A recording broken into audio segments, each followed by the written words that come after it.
Shalom, shalom. Shalom. Bien-aimés dans le Seigneur, nous sommes encore là aujourd'hui pour vous parler d'un thème qu'on a dit, les hommes peuvent encore changer leur langage. Bien-aimés, écoutez, dans le livre de Psaumes chapitre 34, le verset 5, la Bible nous dit que de nombreux malheurs atteignent souvent le juste, mais de tout, l'Éternel en délivre toujours. Bien-aimé, écoute, cet message est pour toi.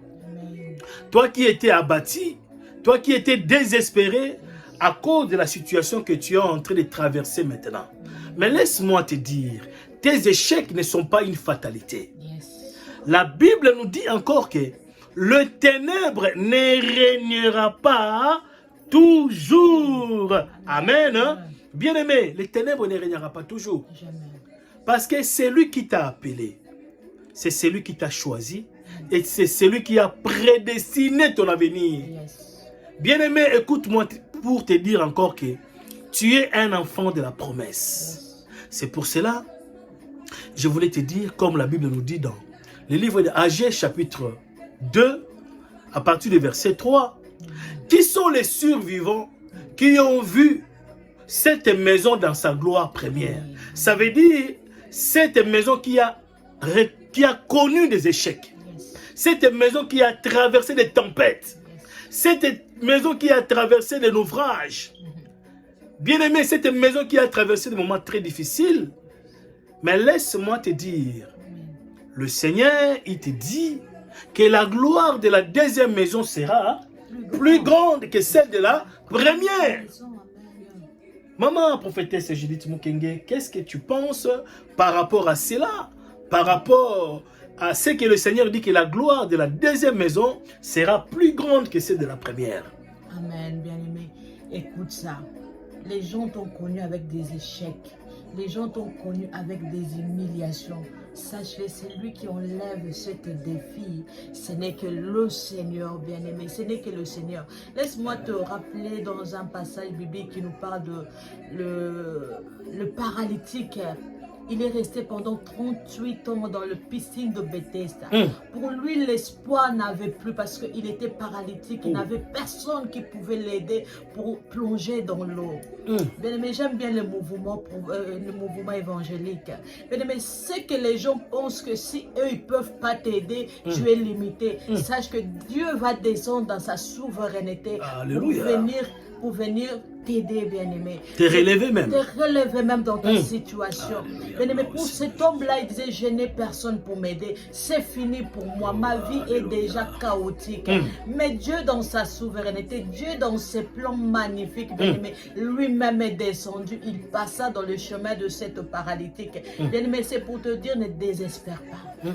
Les gens t'ont connu dans ton échec. Les gens t'ont connu dans ton humiliation. Mais sache-le, il y a un Dieu qui te voit. Il y a un Dieu qui te connaît. Il y a un Dieu qui a prédestiné déjà ta destinée. Il sera meilleur, bien-aimé. Il se lèvera. Il tranchera ta situation. C'est pour cela, ne te désespère pas. La gloire de la deuxième maison est plus meilleure, bien-aimé. Espère à celle-là. Voilà ce message qu'on t'a ramené.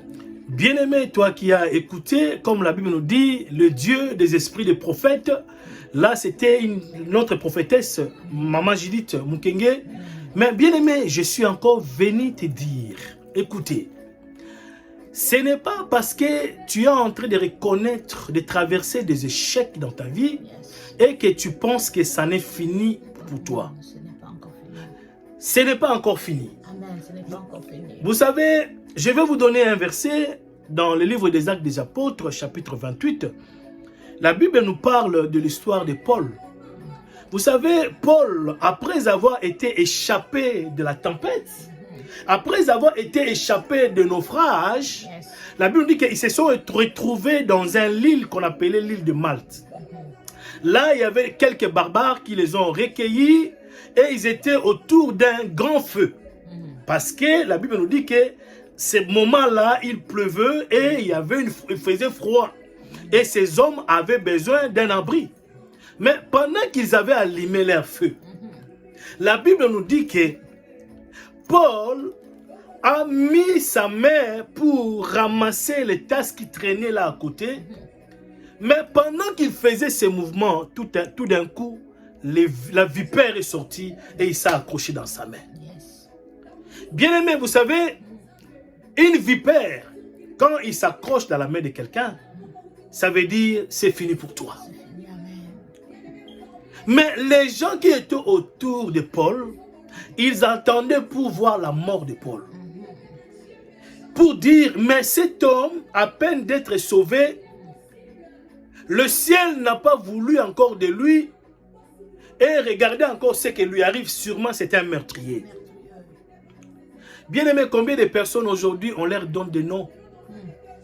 On leur traite de tout. Bien aimé, toi, que les gens sont en train de gâter ton nom, ou les gens sont en train de détruire ta réputation pour parler du mal contre toi, ou contre ce que tu as traversé, ça peut être dans ton mariage. Bien aimé, ne perds jamais l'espoir. Ne perds jamais l'espoir parce que ce que Dieu a destiné pour toi, bien aimé, même si aujourd'hui cela t'échappe, mais si c'était pour toi, le Seigneur fera en sorte que tu puisses retrouver ta gloire. Amen.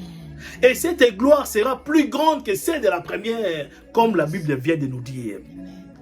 Et ces gens qui entendaient la mort de Paul, jusqu'au moment où ils ont vu qu'il n'y avait rien qui s'est passé.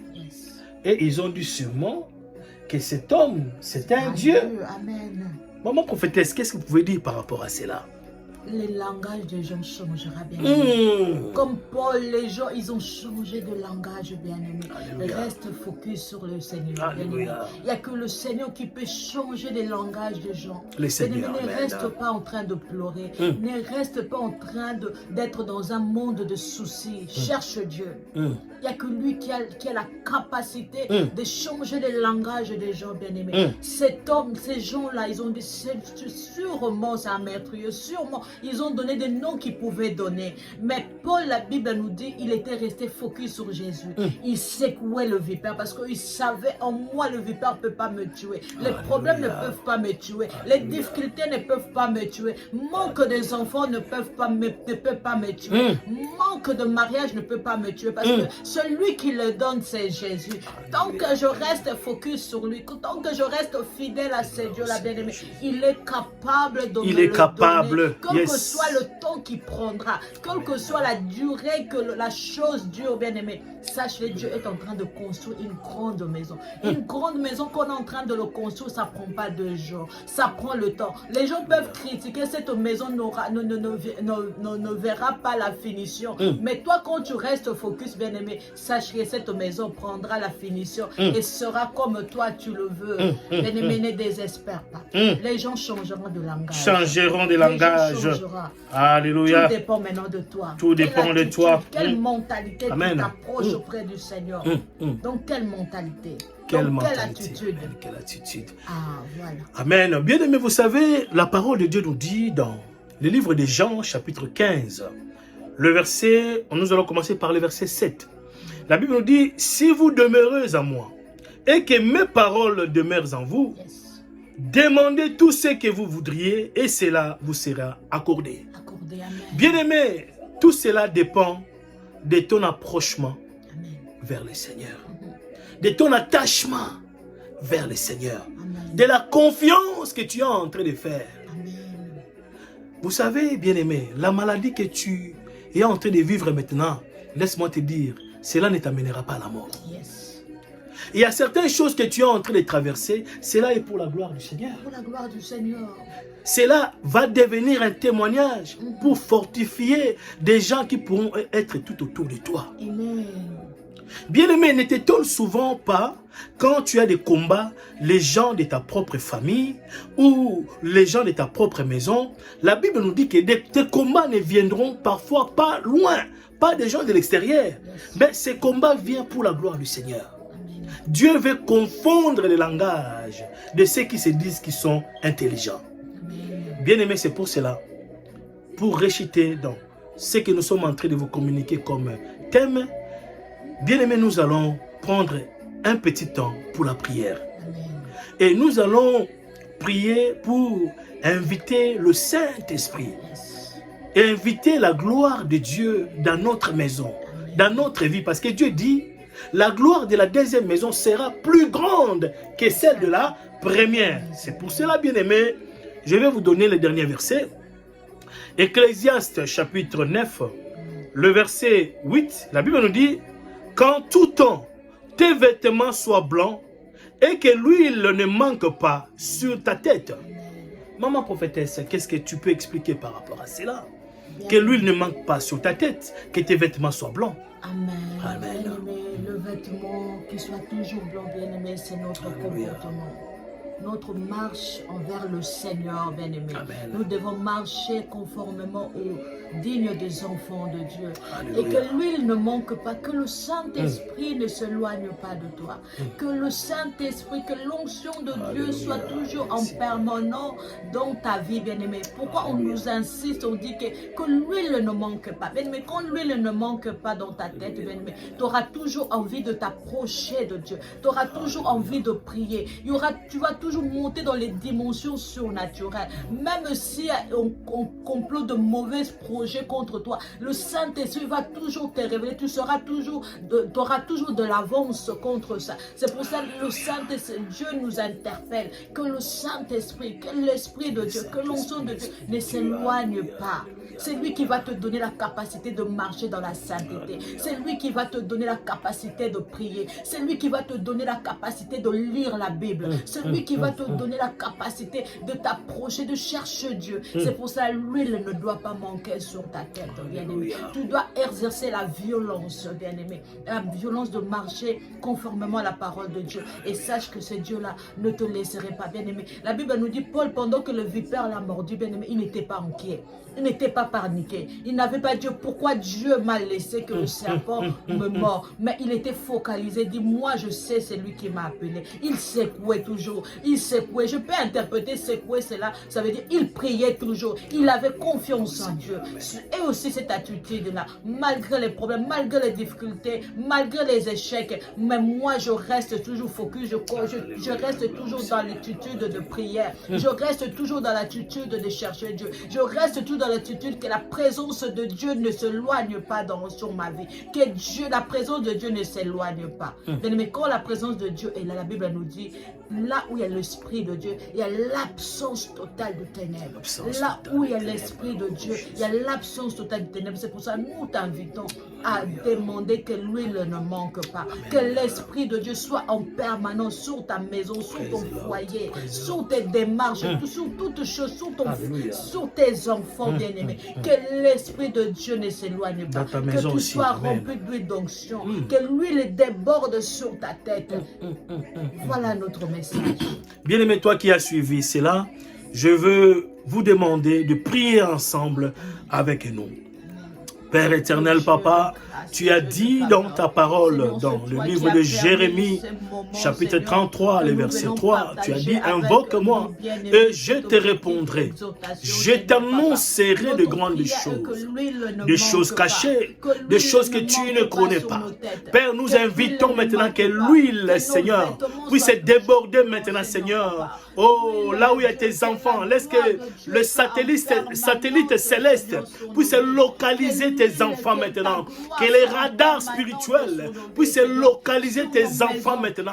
Là où ils se retrouvent, Seigneur. Oh, que l'huile d'onction déborde de tête aux pieds, comme sur Aaron, Seigneur. Tu avais dit que l'huile débordait, Seigneur. Oh, où est ton peuple? Où est ton peuple, Seigneur? C'est toi qui donnes la joie. Donne la joie, Seigneur. C'est toi qui donnes la sérénité. Donne la sérénité. C'est toi qui donnes l'amour. Seigneur, donne l'amour. Oh, Seigneur, c'est toi qui donnes la paix. Donne la paix. La paix que le monde ne peut pas donner. Oh, Rabashi Karebobo. Inda Rabashi. Papa, j'invite ta présence. Le Saint-Esprit qui a ressuscité Jésus-Christ Nazareth d'entre les morts. Que l'Esprit de Dieu vienne réconforter quelqu'un. Seigneur, viens réconforter quelqu'un. Viens réconforter quelqu'un. Agis, Seigneur. Nous avons besoin de toi.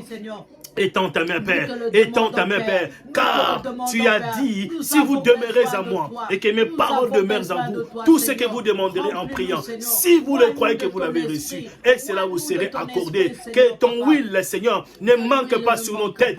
Que ton huile, Seigneur, ne manque pas sur les têtes de tes enfants. Oh, Rabababa, Sheke Raba, Shindaraba, Indaraba, Yenderebobo, Shandaraba. Merci, Seigneur, pour l'huile d'onction qui est en train de déborder maintenant, de tête jusqu'aux pieds. Merci pour la joie que tu es en train de nous communiquer. Gloire soit rendue à toi, Jésus. Gloire soit rendue à toi, Jésus. Merci, Père éternel. En ton nom, notre Seigneur et Sauveur, nous avons ainsi prié. Amen. Amen. Bien-aimés, nous acclamons le Seigneur. Bien-aimé, là où tu es, toi qui nous as suivis, que le Seigneur te bénisse.